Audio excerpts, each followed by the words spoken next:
Jadi kalau sedikit menerangkan kepada pemirsa, kejadiannya adalah saat mobil travel ini hendak ke bahu jalan kontraflow karena mengalami kendala. Kendala ya. Kemudian dari arah yang berlawanan, di mana itu arah kontraflow sebenarnya, itu bus menabrak mobil tersebut. Akhirnya ada mobil yang di belakang, kemudian juga tidak melihat menabrak bus, kemudian mengambil ke kiri, ternyata menabrak mobil yang sudah di bahu jalan tersebut. Kondisi seperti itu kurang lebih. Ya, itu adalah kondisi atau kronologis yang memang bisa kita simpulkan ya dari peristiwa yang terjadi di kilometer 58 Tol Jakarta Cikampek ini. Dan pagi ini kita berkesempatan untuk berbincang nih dengan salah satu anggota keluarga dari 12 ya. Total korban meninggal dunia sudah bergabung dari Ciamis. Ini ada Bu Nopiah. Bu Nopiah ini adalah kakak kandung dari Muhammad Nurzaki yang menjadi korban tewas ya dalam peristiwa ini. Selamat pagi, assalamualaikum Bu Nopiah. Selamat pagi Bu Nopiah. Assalamualaikum. Ya, selamat pagi. Ya Bu Nopiah, kita berduka cita ya Bu ya. Berbela-sungkawa juga yang sedalam-dalamnya atas peristiwa yang terjadi dan menimpa keluarga Bu. Semoga Ibu Nopiah dan seluruh anggota keluarga pagi hari ini dalam kondisi sehat. Amin. Dan selalu diberikan kesabaran dan juga kekuatan dari Allah Subhanahu wa taala, Bu. Amin. Bu, informasi terakhir yang bisa mungkin dibagikan kepada kami, Bu, melalui baik itu dari pihak rumah sakit atau dari pihak kepolisian, seperti apa, Bu? Boleh kami diberikan informasinya? Informasi terakhir. Informasi terakhirnya belum sampai ke rumah sakit, soalnya orang tua korban masih di itu lagi istirahat gitu. Kata pihak rumah sakit di tesnya entar jam 8-an gitu. Jam 8 pagi ini ya? Iya, jam 8 pagi ini di tes DNA yang kayak gitu. Jadi anggota almarhum Pak Nurzaki ini belum ada satupun di RSUD Karawang berarti ya Bu ya? Belum iya. Masih dalam perjalanan. Bu, sedang dalam perjalanan, baik Ibu. Ibu Nopiah, bisa berkisah nggak kepada kami Bu? Ini Ibu mendapat informasi pertama kali pukul berapa, seperti apa informasi yang disampaikan Bu? Pertama kali dapat informasi jam 2 dari anak supir travel tersebut. Dia nyuruh untuk datang ke rumahnya gitu, tanpa memberitahu kalau ada kecelakaan gitu. Disuruh ke rumahnya, intinya semua orang tua korban kumpulin dulu, baru dikasih tahu di rumah supir tersebut. Ibu Nopiah, terakhir berkomunikasi dengan adik Anda ini kapan, Ibu? Terakhir komunikasi sebelum dia berangkat pas malamnya, malam Senin, karenanya dia mau pulang naik travel gitu. Yang tadinya mau naik motor nggak jadi karena takut capek, jadi naik travel ya. Soalnya diajak sama temennya. Jadi almarhum ini berangkat dari mana, mau menuju kemana, bisa kembali diinformasikan Bu Nopiah? Dia dari Bekasi mau ke Ciamis, mau mudik. Dari Bekasi. Sama siapa? Sama siapa Pak Nurzaki atau Mas Nurzaki ini? Sama temennya atas nama Rizky itu. Baik. Emang adik Anda memang sudah sering mudik dengan menggunakan travel ini atau bagaimana? Kebetulan naik travel baru kali ini. Biasanya dia suka bawa motor gitu. Selama ini di Bekasi bekerja? Iya bekerja. Dia bekerja baru 1,5 bulan kalau di Bekasi. Biasanya di Bandung. Bekerja di mana Bu Nopiah? Di klinik Harapan Indah Bekasi. Memang latar belakang almarhum ini sebagai apa ya? Latar belakang apanya nih? Pekerjaan Bu Nopiah? Iya, pekerjaannya dia di klinik gigi sebagai asisten dokter gitu. Kalau temannya itu yang atas nama Rizky, dia sebagai OB.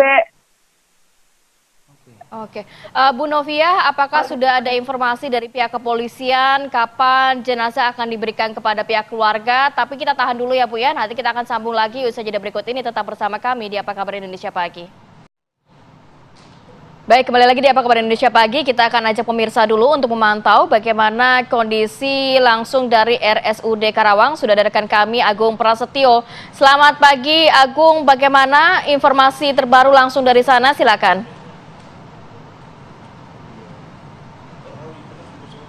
Ya, selamat pagi Kamarati, Arif Adil, juga pemirsa. Informasi terbaru terkait korban yang meninggal dunia, yaitu ada 12 orang korban meninggal dunia masih berada di ruang pemulasaran jenazah RSUD Karawang, dan di mana saat ini tim Inapis dan DPI Mabes Polri masih melakukan identifikasi terhadap para korban yang meninggal dunia. Dan selain itu juga polisi membuat posko antemortem untuk mempermudah atau mencocokkan data keluarga terhadap korban, di mana ini untuk mempermudah karena para korban ini rata-rata mengalami luka bakar cukup serius sehingga identitasnya sulit diketahui. Dan dapat kami informasikan untuk 12 korban yang meninggal dunia ini, diantaranya 7 orang laki-laki dan 5 orang perempuan. Selain itu juga dapat kami informasikan memang identitas yang sudah terkonfirmasi dan dirilis oleh pihak kepolisian, di mana baru ada dua orang yang teridentifikasi, yakni warga Ciamis dan warga Bogor. Dan nantinya jika sudah ada pihak keluarga, nantinya akan diserahkan ke pihak keluarga untuk dimakamkan di kampung halaman. Selain itu juga dapat kami informasikan pada hari kemarin juga ada 4 keluarga yang sudah melakukan tes DNA ke tempat ruang pemulasaran atau posko antemortem ini untuk melakukan pencocokan data keluarga dengan para korban. Dan nantinya juga akan diserahkan, jika hasilnya sama, jenazah ini akan diserahkan ke pihak keluarga. Dan dapat kami informasikan juga kepada pemirsa, memang hingga saat ini seluruh korban masih ada di ruang pemulasaran jenazah RSUD Kabupaten Karawang, dan hari ini korban rencana yang sudah teridentifikasi akan dipulangkan ke pihak keluarga atau diserahkan ke pihak keluarga. Namun untuk korban yang belum teridentifikasi, diharapkan warga yang merasa kehilangan anggota keluarganya datang ke RSUD Kabupaten Karawang untuk melakukan tes DNA ke posko antemortem untuk mempermudah atau membantu pihak kepolisian melakukan identifikasi para korban yang meninggal dunia ini. Terkait kasus kecelakaan, memang pihak kepolisian dari Mabes Polri dan Polres Karawang hari ini akan menggelar press release, di mana hari kemarin juga telah melakukan olah TKP di lokasi kejadian, dan olah TKP ini menggunakan metode traffic accident analysis, di mana ini nantinya menggunakan alat 3D untuk mengetahui kejadian sebelum, saat, dan setelah kejadian. Dan selain itu juga memang selain olah TKP, polisi juga memeriksa para saksi-saksi lainnya seperti saksi sopir bus dan sopir kendaraan minibus yang terlibat dalam kecelakaan ini. Dan selain itu juga dapat kami informasikan kepada pemirsa, memang hari ini juga kami akan menunggu informasi-informasi terbaru dari keterangan pihak rumah sakit atau dokter dari DPI Mabes Polri. Sementara itu yang dapat kami kabarkan, kembalikan ke Anda di studio. Ya Agung, jadi sejauh ini anggota keluarga dari korban yang memang sudah terdata ya hadir di RSUD Karawang ini tercatat sudah berapa keluarga, Agung?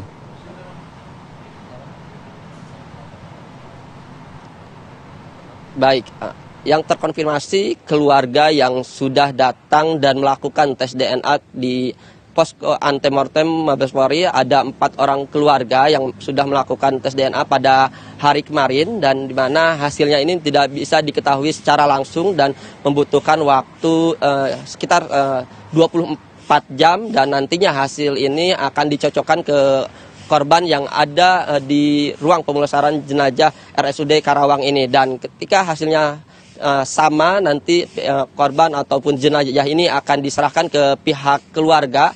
Namun tidak hanya itu, pihak kepolisian juga berharap ada keluarga korban yang merasa kehilangan anggota keluarganya saat melakukan perjalanan mudik atau pulang kampung ke wilayah Ciamis agar datang ke RSUD Karawang untuk melakukan tes DNA atau mendatangi pos antemortem ini. Arif. Ya, Agung, jadi belum ada korban yang berhasil diidentifikasikan ya saat ini?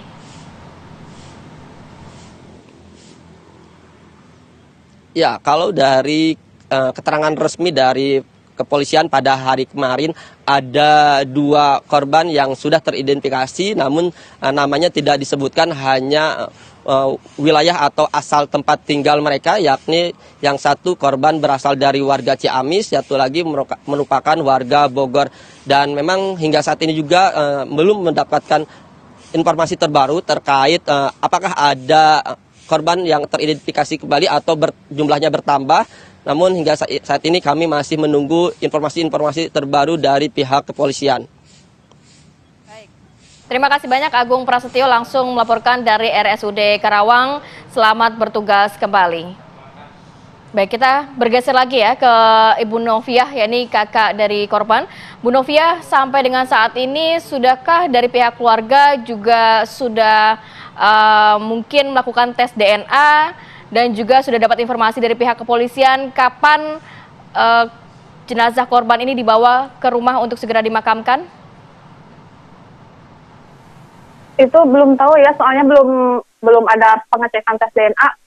Mulai pengecekan tes DNA itu jam 8 pagi sekarang. Tapi wakil keluarga sudah tiba di Karawang, di RSUD Karawang, Bu Noviah? Sudah ada.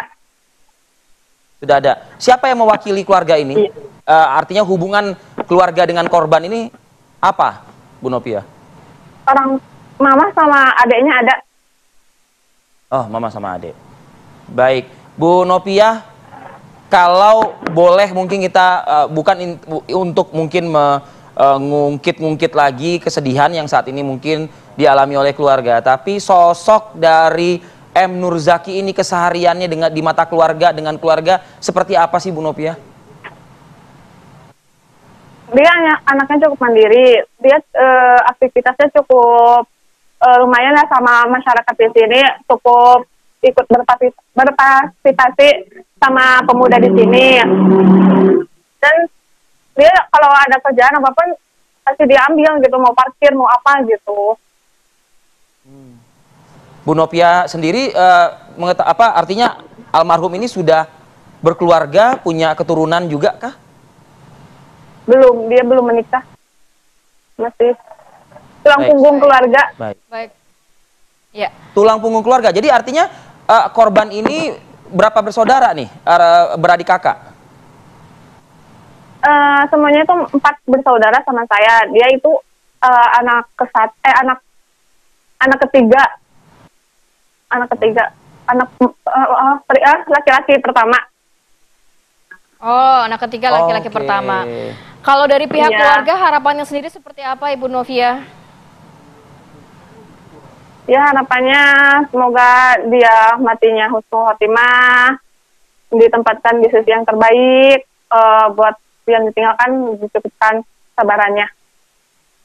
Baik. Terima kasih banyak Ibu Noviah sudah berbagi informasi pada pagi hari ini. Salam untuk keluarga. Sekali lagi kami mengucapkan turut berbelasungkawa atas kejadian tersebut. Semoga keluarga diberikan kelapangan. Assalamualaikum. Ya, waalaikumsalam.